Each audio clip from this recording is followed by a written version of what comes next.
Querido Dom Caetano, nosso bispo emérito, queridos padres, diáconos, seminaristas, religiosas, religiosos, consagrados, caros irmãos e irmãs das várias paróquias da nossa diocese, compõe a nossa família, os pastorais, os movimentos, hoje de modo particular, todas as expressões da renovação carismática, nesse dia do Divino Espírito Santo de Deus que nos alegra o coração e como igreja.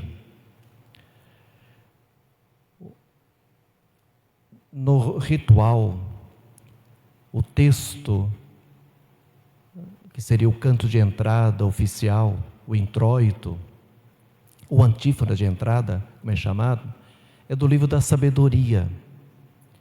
E hoje diz que o Espírito, sabedoria capítulo 1 do Antigo Testamento, portanto, mas já diz que o Espírito encheu o universo e ele mantém unidas todas as coisas.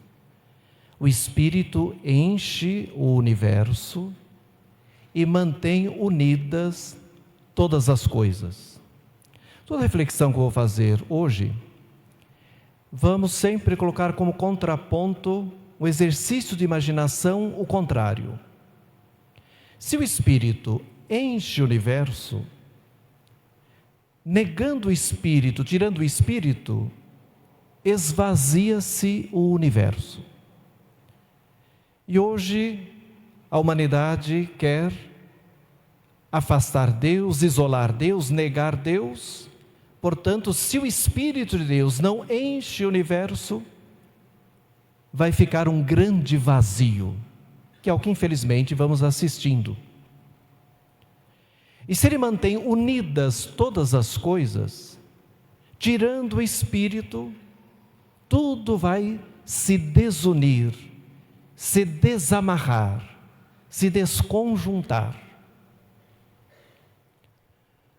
Papa Francisco, hoje de manhã, aliás, tive até a tentação de pegar a homilia dele da missa de manhã, traduzir, ler aqui, que seria suficiente, depois leia, uma maravilha, como sempre. E vai dizer que é o Espírito Santo que vai harmonizar. A primeira leitura, a gente vê a palavra barulho, vem a palavra uma confusão, ficaram confusos, diz o texto, em Pentecostes, Atos dos Apóstolos. E o Espírito Santo é aquele que vai harmonizar.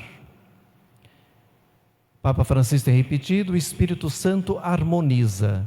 Tirando o Espírito Santo, aí diz ele, e é óbvio, fica uma desarmonia, ou queremos nós tomar o lugar do Espírito Santo, e aí a grande tentação hoje, queremos tomar o lugar de Deus e queremos nós harmonizar, nós preencher, nós organizar e dar sentido ao mundo, à vida, à igreja, vida pessoal, à história.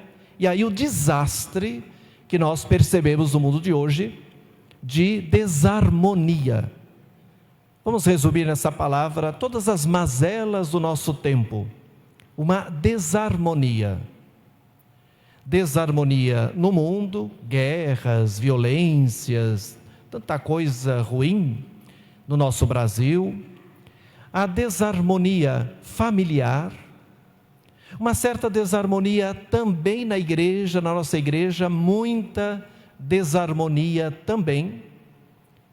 E sem falar na desarmonia da alma, desarmonia do coração. Como hoje me impressiona, como hoje as pessoas estão confusas interiormente, uma desarmonia na alma, no coração. Quem vai harmonizar tudo isso? Como harmonizar tudo isso? Queremos nós, e aí nos confundimos, desanimamos, não conseguimos. E aí, caros irmãos e irmãs, nós temos fé, nós cremos, e nós sabemos, portanto, que o Espírito de Deus, Ele harmoniza o nosso coração. Então pedir hoje, nesta missa, nessa festa, que abrir o coração, a alma, deixar o Senhor agir, não impedir a ação dEle, para que Ele harmonize as desarmonias da sua alma. E cada um aqui sabe muito bem o que está em desarmonia dentro de si, no próprio coração, que depois aparece, obviamente, no comportamento. E sabemos o estrago que essa desarmonia faz. Deus quer harmonizar. Aliás, na primeira página da Bíblia, no Gênesis, quando havia o caos, foi feito o cosmos. Cosmos em grego quer dizer harmonia. Caos, como nós sabemos, uma desarmonia, um caos. E aí Deus diz lá no texto, do caos, da desarmonia, Ele harmoniza e criou o cosmos. Deu a palavra em português cosmético, né? Uma coisa está feia, desarmônia, você faz um cosmético e torna a coisa mais harmoniosa, mais bonita. Segunda leitura, aparece 3 vezes em Paulo a palavra, uma palavrinha que nós temos dificuldade com ela atualmente, uma certa alergia, um prurido no nosso ouvido, e a palavra é diversidade.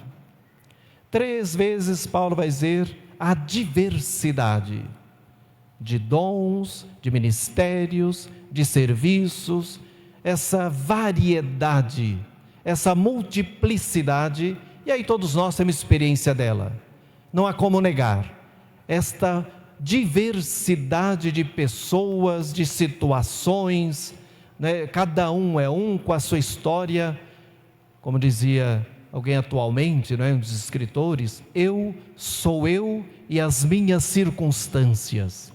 Cada um aqui é um eu com as suas circunstâncias. A minha circunstância de bispo não é a mesma de um padre. Você tem a sua circunstância pessoal e ali a sua vida na paróquia. O leigo tem a sua vida e a sua circunstância, que é a sua família, seu ambiente. E nessa circunstância mais alargada também a sua história de vida, que não adianta negá-la, foi assim, é a sua história, é a sua vida, e ela deve ser também integrada, harmonizada. Quem vai fazer isso? Paulo diz, segunda leitura, há um só Espírito. Há um só, a unidade se repete 3 vezes, a diversidade por 3 vezes repete que há a unidade. E essa unidade não somos nós. O Espírito de Deus, vai afirmar Paulo. E quando ele fala dos dons, das atividades, ele no meio diz, segunda leitura, todos esses dons, a diversidade, para o bem comum. Os dons, tudo que Deus faz, nos dá para o bem comum.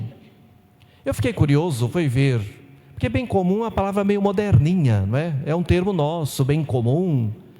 Fui procurar e em latim o texto diz ad utilitatem.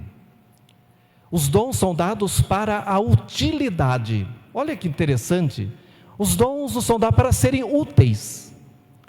Os dons que Deus nos deu, naturais, sobrenaturais, temporários, porque tem dom, na teologia estudamos, tem dom de todo tipo. Dons naturais, dons sobrenaturais, e tem dons também que Deus dá, depois tira, tem essa também. Tem dons que é só por um tempo, está lá na teologia clássica, não é? E que há dons que você recebe e depois some. Você não é dono, se é dom, o que é a palavra dom? Me é dado, me deu, é dele, é ele que me dá e ele tira também, é assim que funciona. Às vezes nós sofremos com isso, queremos ter o domínio, é meu. Então o dom, todas essas qualidades, quando é para si, aí já não funciona. Para a nossa vaidade, para o nosso eu, para o nosso narcisismo, para eu brilhar, para eu dominar, para eu aparecer, seja o que for, já não é para a utilidade, não é utilidade minha, é a utilidade do outro. Portanto, todas as qualidades, dons, para o outro, para servir, senão fica inútil. é para utilidade, senão vai ser um dom inútil, enterrado, como vai dizer também Jesus. O Evangelho, ele inicia com 3 palavrinhas, quero aqui ressaltar. Anoitecer, estava anoitecendo, as portas fechadas e eles com medo. De noite, portas fechadas e com medo. Então a situação não estava boa, uma situação difícil, como nós experimentamos na vida. Há momento que anoitece, a porta se fecha e o medo bate no nosso coração e nós vamos naquela situação, trancados, sem saída, não há solução. E diz o Evangelho, Jesus se coloca no meio. Pondo-se Jesus no meio, disse: a paz esteja convosco, por 2 vezes. Jesus no meio. Caros irmãos e irmãs, se Jesus não estiver no meio, não há paz. Não, a coisa não funciona. Sem mim nada podeis fazer, é Ele no meio. E cada um se pergunte, Ele está no meio? Onde está Jesus? No canto? No fundo, jogado? Onde está o Senhor? Ele está no meio. Ele está no meio de nós. E Ele está. Se não enxergamos, não percebemos, não fixamos nele o nosso olhar, aí vamos fixar o olhar em outras coisas. E o bonito, Jesus, diz o texto, olha que curioso, isso tudo depois da ressurreição, Jesus diz, mostrou-lhes as mãos e o lado. Jesus lhes mostrou as feridas. Caros irmãos e irmãs, ninguém gosta de ferida.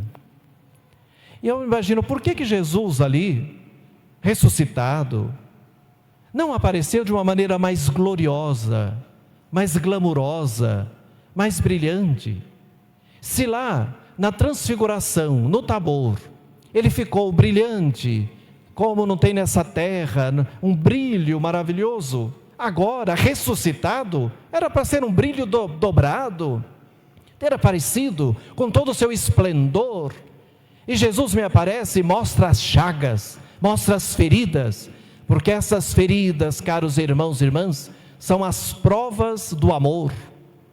Uma coisa é o amor em palavras, em desejos, em intenções, outra é um amor em feridas, um amor que dói, difícil, aquela doação, aquela paciência, que toda mãe de família sabe quantas dores pela sua família, quantas feridas na alma, no corpo até, adoece até, pelo bem, pais de família, naquele trabalho, anos e anos, adoece, do corpo e da cabeça também, se esgota, essas feridas da mente, do coração, por amor a uma família, por dever, por essa missão que Deus lhe deu. Quantos missionários na igreja, é impressionante a história de alguns missionários. Me lembro ter visto no Amapá, uma vez com as irmãs da Consolata, vi um padre Consolata, e elas ficavam, não sei se ainda estão naquela época, era coisa de 20, 30 anos atrás, elas trabalhavam com os Yanomamis, e elas ficavam mais de um mês lá no meio da floresta, as irmãs com eles, sem contato, não tinha internet, até hoje acho que internet não pega no meio da floresta amazônica, então não tinha contato nenhum, rádio, nada, e naquele isolamento, uma clausura, me lembrou muito, quando elas relataram aquilo, exatamente como a clausura de monja, muito mais até, monja tem mais contato ainda com a civilização do que elas, ali, naquele isolamento, e vinham então ali para a cidade, uma vez por mês, e me chegou um padre Consolata, eu não vi, entrei na sala, as irmãs em volta, e o padre no chão, tremendo, como se tivesse, fiquei assustado, como se fosse um ataque epilético, e as irmãs disseram, não, normal, ele está com malária, é a 20ª vez que ele tem malária, e ali tremendo de febre, no chão. Caros irmãos e irmãs, estas são as feridas do amor. E como esse, tantos outros na história e tantos outros atualmente. E as nossas feridas, cada uma das nossas nas paróquias, a nossa vida, quantas dores às vezes nós passamos, de ingratidão, de palavra, sabe, todo aquele dia a dia que às vezes nos fere. Essas feridas do amor, Jesus ali mostrou e vai dizer: a paz esteja convosco. Portanto, o amor cura. São João da Cruz fala muito das feridas de amor. Deus nos fere de amor e o amor, só com amor se cura. Isso não é coisa de música sertaneja, não. Essa frase São João da Cruz já escreveu em 1500. Amor, só com amor se paga. São João da Cruz. Deus nos fere com seu amor. E essa ferida de amor, diz ele, vai se curar somente com um remédio, o nosso amor. Amor com amor se cura. Termino, Jesus soprou. Não vou me estender. Eu gosto muito deste sopro. Eu imagino Jesus soprando, não é? Pensou Jesus soprando em mim? Ele soprando em você? Esse sopro de Jesus, esse sopro saindo não do pulmão de Jesus, este sopro saindo do coração de Jesus, soprando, que Ele sopre, caros irmãos e irmãs, sobre cada um de nós, esse sopro de vida, este sopro de Deus, que vai nos ajudar, nos fortalecer na nossa luta, no nosso caminho, confiando sempre no Senhor, que é fiel ao seu amor. Louvado seja nosso Senhor Jesus Cristo.